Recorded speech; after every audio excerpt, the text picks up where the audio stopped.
90ஸ் கிட்டுக்கெல்லாம் தெரியும். பழைய தமிழ் படத்துல. அப்படியே ஒரு வசிய மந்திரத்த போட்டு மயக்குற வில்லன். அதேபோல நம்ம சில YouTube அப்லோட்லயும் பார்ப்போம். "வசியம் செய்வது எப்படி?" அப்படின்னு. தலைப்பு நல்லா தான் இருக்கும். உடனே எல்லாரும் கிளிக் பைட் அது.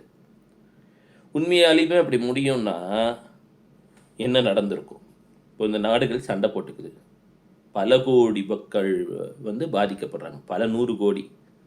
உடனே அதுல யாரையாவது அப்படி வசியம் செய்து, "சமாதானமா போங்கப்பா. சண்டை போட்டுக்காதீங்கன்னு" மாத்திட்டா, எத்தனை ட்ரில்லியன் பணம் மிச்சமாயிருக்கும். உண்மதானே? அதேபோல இந்த செய்வினை அதெல்லாம் சொல்றாங்க. எலுமிச்சம்பழத்த உருட்டி ஜூஸ் போடுறது, அப்புறம் முட்டைய ஸ்பின் பவுல் போடுறது, காச வெட்டி போடுறதுன்னு ஏதேதோ டெக்னிக்கெல்லாம் சொல்லுவாங்க பார்த்தா.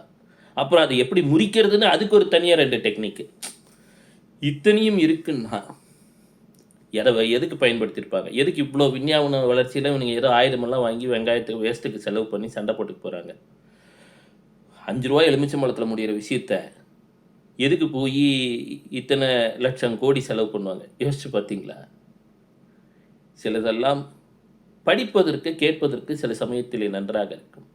நிஜத்திலே அவையெல்லாம் அம்புலி மாமா கதை போலத்தான்.